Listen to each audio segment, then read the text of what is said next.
જય સ્વામિનારાયણ મિત્રો. હવે આજે આપણે પ્રકરણ નંબર 6 નો અભ્યાસ કરવાનો છે મિત્રો. આજ સુધી આપણે 5 પ્રકરણનો અભ્યાસ પૂર્ણ કરી ગયા છે. આવતા શનિવારે આપણે પ્રકરણ નંબર 5 ની બહુવિકલ્પની ટેસ્ટનું આયોજન કર્યું છે મિત્રો. તો દરેક મિત્રોએ આ ટેસ્ટ આપવી ફરજિયાત છે. બરાબર છે મિત્રો. એટલે બહુવિકલ્પ પ્રશ્નો તમારે તૈયાર કરવાના છે. ઓકે. તો હવે પ્રકરણ નંબર 6 છે આપણું બેરોજગારી. બેરોજગારીનો અર્થ આપી બેરોજગારીના પ્રકારો સમજાવો. બેરોજગારીને બીજા શબ્દોમાં કેવું હોય તો કે બેકારી કહી શકાય છે. યાદ રાખવાનું ખાસ કરીને. બેરોજગારીનો બીજો શબ્દ શું થાય છે? એનો બેકારી. તો બેરોજગારી એટલે શું? આપણને ખાસ કરીને આપણો મુદ્દો આવડવો જોઈએ. બરાબર છે? કારણ કે આપણે કોમર્સ વિષય પસંદ કર્યો છે. તો બેકાર કોને કહેવાય એ તો આપણને ખ્યાલ હોવો જોઈએ. કામ ન મળતું હોય ને આપણે સામાન્ય પરિભાષામાં બેકાર કહીએ છીએ. બરાબર છે મિત્રો? અર્થશાસ્ત્રની પરિભાષામાં કેવું હોય કે બેરોજગારી એટલે પ્રવર્તમાન વેતન દરે કામ કરવાની શક્તિ, ઈચ્છા, વૃત્તિ ધરાવતા હોય તેમ છતાં વ્યક્તિને કોઈ પણ ક્ષેત્રે કામ ન મળતું હોય તો તેવી વ્યક્તિને આપણે શું કહી શકીએ છીએ? બેરોજગારી કે પછી બેકાર કહી શકાય છે. બધા શબ્દો એની અંદર આવી ગયા છે. પ્રવર્તમાન વેતન દર એટલે કે કોઈ પણ વેતન દરે કામ કરવા માટે તૈયાર છે. બરાબર છે વ્યક્તિ? પ્રવર્તમાન વેતન દરે કામ કરવાની શક્તિ, ઈચ્છા અને વૃત્તિ ધરાવે છે. તેમ છતાં પણ વ્યક્તિને કોઈ પણ ક્ષેત્રમાં કામ ન મળતું હોય ત્યારે તેવી વ્યક્તિને આપણે બેરોજગારી કાં તો પછી બેકારી કહે છે. બેકારીના અલગ અલગ ઘણા બધા પ્રકારો છે મિત્રો. બરાબર છે? પણ અહીંયા આપણે બેરોજગારીના મૂળભૂત 5 પ્રકારોનો અભ્યાસ કરવાના છીએ. તો બેકારીના પ્રકારો કેટલા છે? કુલ 5 પ્રકારો છે.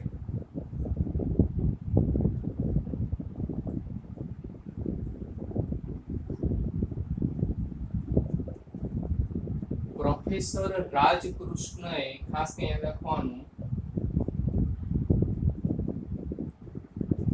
પ્રોફેસર રાજકૃષ્ણએ બેરોજગારીના માપદંડો સમજવા માટેના આ 5 પ્રકારો પાડે છે બેરોજગારીને સમજવા માટે. કોણે? પ્રોફેસર રાજકૃષ્ણએ. બરાબર છે?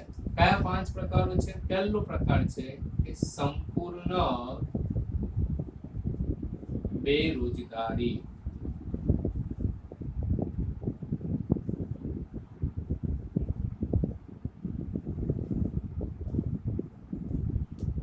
સંપૂર્ણ બેરોજગારી એટલે શું? બરાબર છે? કે સંપૂર્ણ બેરોજગારી એટલે એવી બેરોજગારી કે જે વ્યક્તિ લાયકાત ધરાવે છે. વ્યક્તિ લાયકાત ધરાવે છે. વ્યક્તિ કોઈ પણ ક્ષેત્રે એટલે કે પ્રવર્તમાન વેતન દરે કામ કરવા માટે તૈયાર છે, રોજગારી મેળવવા માટે પણ તૈયાર છે, તેમ છતાં પણ તેવી વ્યક્તિને કોઈ પણ ક્ષેત્રે કામ ન મળતું હોય ત્યારે તેવી વ્યક્તિને શું કહે છે? સંપૂર્ણ બેરોજગારી કહે છે. બરાબર છે? ફરીથી એકવાર, સંપૂર્ણ બેરોજગારી એટલે કે વ્યક્તિ પ્રવર્તમાન વેતન દરે કામની શોધમાં છે, કામ શોધે છે. બરાબર? તે કામ કરવા માટે તૈયાર પણ છે, લાયકાત ધરાવે છે વ્યક્તિ, તેમ છતાં પણ વ્યક્તિને કોઈ પણ ક્ષેત્રે કામ મળતું નથી. તો એવી વ્યક્તિને આપણે શું કહી શકીએ છીએ? સંપૂર્ણ બેરોજગારી અથવા તેને ખુલ્લી બેરોજગારી કહે છે. યાદ રાખવાનો આ શબ્દ ખાસ કરીને પૂછાય. ખુલ્લી બેરોજગારી એટલે શું અથવા સંપૂર્ણ બેરોજગારી એટલે શું? બરાબર છે? હા. તો હવે આપણે જોઈ શકીએ છીએ કે સંપૂર્ણ બેરોજગારી એ ગ્રામીણ વિસ્તારો કરતા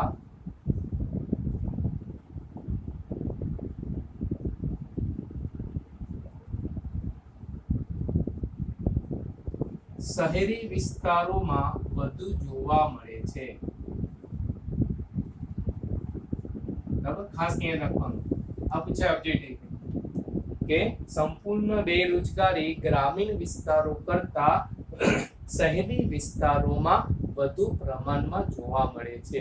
તો કારણ છે શા માટે અહીંયા શહેરી વિસ્તારોમાં વધુ જોવા મળે છે કે ગ્રામીણ વિસ્તારના લોકો રોજગારી મેળવવા માટે તેઓ શહેરી વિસ્તારો તરફ સ્થળાંતર કરે છે, માટે શહેરોમાં સંપૂર્ણ બેરોજગારીનું પ્રમાણ વધુ હોય છે.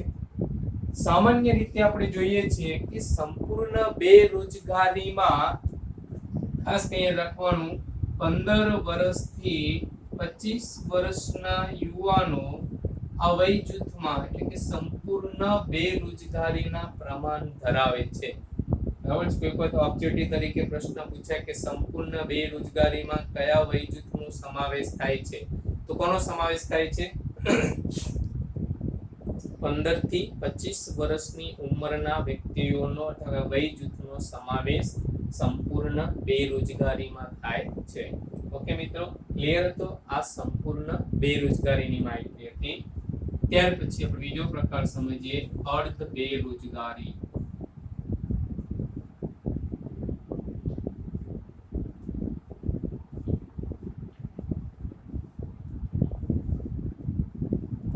અર્ધ બેરોજગારી એટલે શું કે વ્યક્તિને ઓછા સમય માટે, અર્ધ બેરોજગારી એટલે વ્યક્તિને ઓછા સમય માટે અને લાયકાત કરતા પણ ઓછું એટલે કે નીચું કામ કરવું પડતું હોય તો તેવી વ્યક્તિને આપણે અર્ધ બેરોજગારી કહીએ છીએ. અર્ધ બેરોજગારી મોટા ભાગે જોઈએ તો કે ભારત દેશની અંદર ગ્રામીણ વિસ્તારોમાં ખેતી ક્ષેત્રે જોવા મળે છે. બરાબર છે, જેને આપણે મોસમી બેરોજગારી તરીકે ઓળખવામાં આવે છે. અને મોસમી બેરોજગારી એ અર્ધ બેરોજગારીના જેવી જ છે. બરાબર છે કે મોસમી બેરોજગારી કોને કહી શકીએ છીએ કે મોસમ પ્રમાણે ચાલનારી બેરોજગારી છે, જેને આપણે મોસમી બેરોજગારી કહે છે.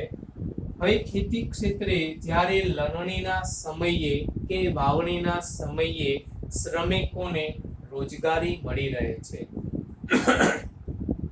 બરાબર મિત્રો, લણણીના સમયે કે પછી વાવણીના સમયે શ્રમિકોને રોજગારી મળી રહે છે અને બાકીના સમયમાં તેમને બેકાર રહેવું પડે છે.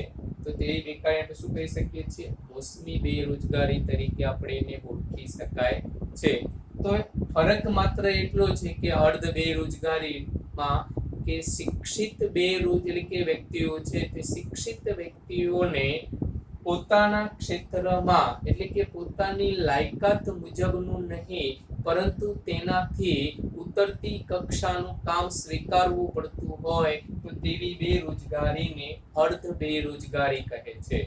બરાબર છે, વ્યક્તિ પાસે શું છે? લાયકાત છે, તેને કામ કરવાની શક્તિ પણ ધરાવે છે, બુદ્ધિ પણ ધરાવે છે, પરંતુ તેને કામ મળી શકતું નથી, માટે તેને બેકાર ન રહેવું પડે એટલા માટે તે ઉતરતી કક્ષાનું કામ પણ સ્વીકારવું પડે છે. તેને આપણે શું કહી શકાય છે? અર્ધ બેરોજગારી કહે છે. દાખલા તરીકે આપણે સમજી શકાય છે મિત્રો કે કોઈ એક વ્યક્તિ છે, કોઈ એક વ્યક્તિ છે, તે વ્યક્તિની પાસે લાયકાત છે MA BEd.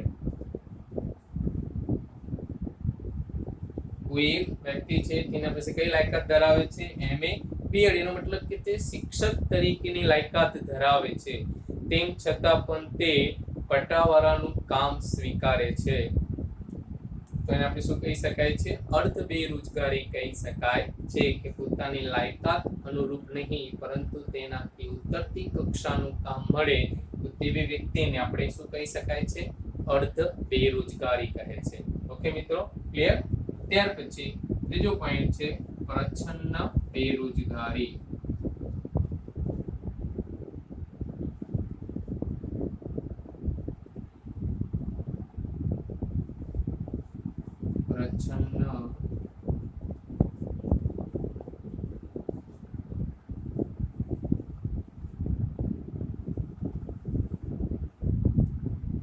પ્રચ્છન્ન બેરોજગારી એટલે શું? તો પ્રચ્છન્ન બેરોજગારી એટલે વ્યક્તિ ઉત્પાદન કાર્યમાં રોકાયેલો છે, તેમ છતાં પણ ઉત્પાદનમાં તેમનો ફાળો શૂન્ય હોય છે.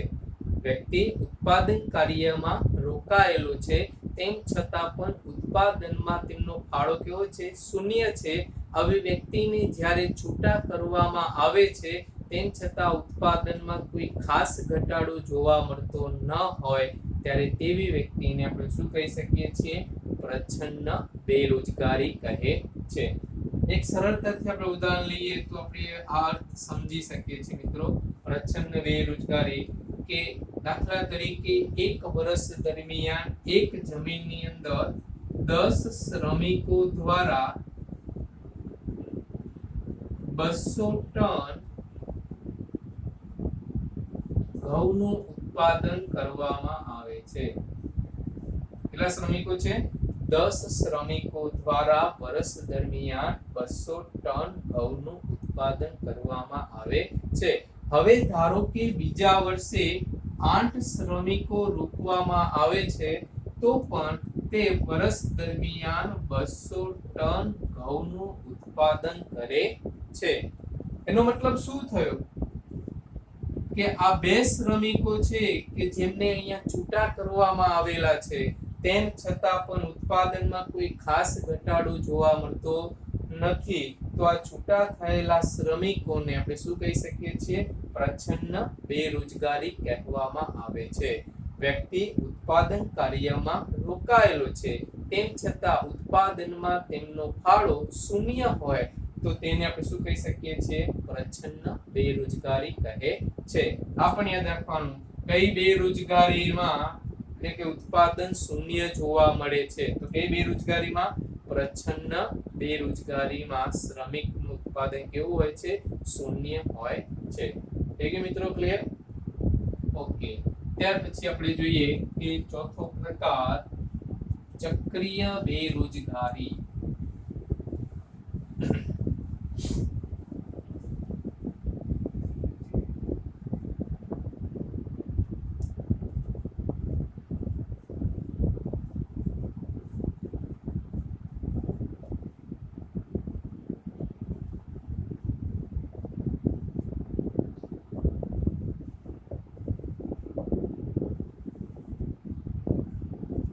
ચક્રીય બેરોજગારી એટલે શું? તો કે વસ્તુ અને સેવાઓનું અપૂરતું પ્રમાણ એટલે જ ચક્રીય બેરોજગારી. ચક્રીય બેરોજગારી એટલે વસ્તુ અને સેવાઓનું અપૂરતું પ્રમાણ એટલે જ ચક્રીય બેરોજગારી. મિત્રો ખાસ યાદ રાખવાનું કે મોટા ભાગે ચક્રીય બેરોજગારી ક્યાં જોવા મળે છે? તો કે વિકસિત દેશોમાં જોવા મળે છે. ખાસ યાદ રાખવાનો પોઈન્ટ પૂછાય ઓબ્જેક્ટિવ તરીકે પણ કે વિકસિત દેશોમાં કઈ બેરોજગારી જોવા મળે છે? તો કે ચક્રીય બેરોજગારી જોવા મળે છે. બરાબર છે? અને આમ પૂછાય કે ચક્રીય બેરોજગારી કયા દેશોમાં જોવા મળે છે? તો કે વિકસિત દેશોમાં જોવા મળે છે. આવા વિકસિત દેશોની અંદર આર્થિક પ્રવૃત્તિમાં ઉથલ-પાથલો આવે છે.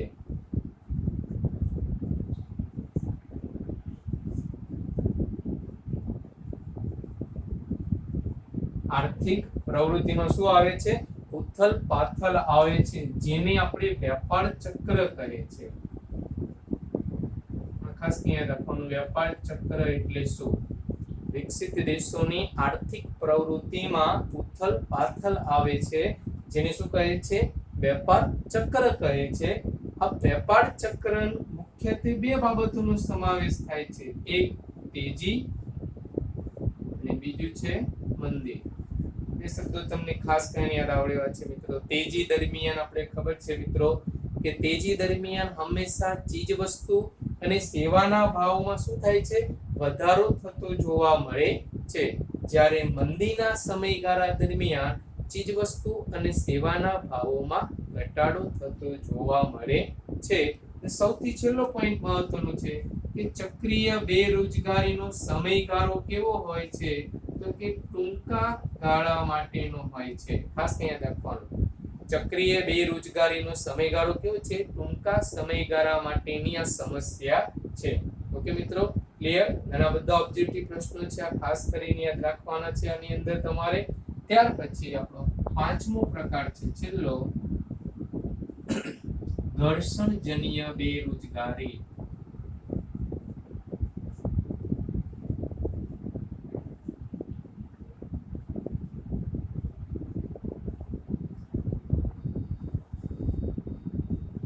ઘર્ષણજન્ય બેરોજગારી એટલે શું? ખૂબ જ લાંબો અર્થ છે આનો મિત્રો, શાંતિથી સાંભળજો.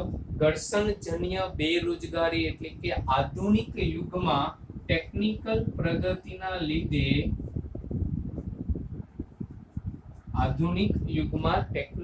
પ્રગતિના લીધે નવી ઉત્પાદન પદ્ધતિઓ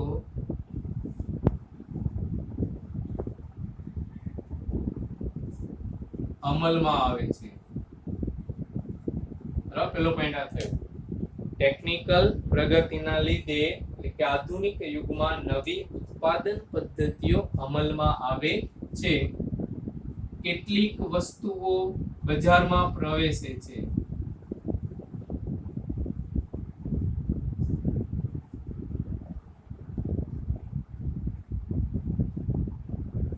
કેટલીક વસ્તુઓ બજારમાં પ્રવેશે છે. જે ચાલુ વસ્તુઓ છે તેની ગુણવત્તામાં પણ શું થાય છે? ફેરફારો થતા જોવા મળે છે. કેટલાક ઉદ્યોગો સંકોચન પામે છે.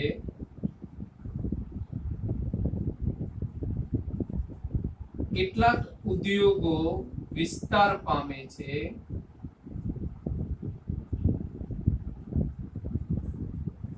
અને કેટલાક નવા ઉદ્યોગો અસ્તિત્વમાં આવે છે. બરાબર છે, લાંબી વખતે.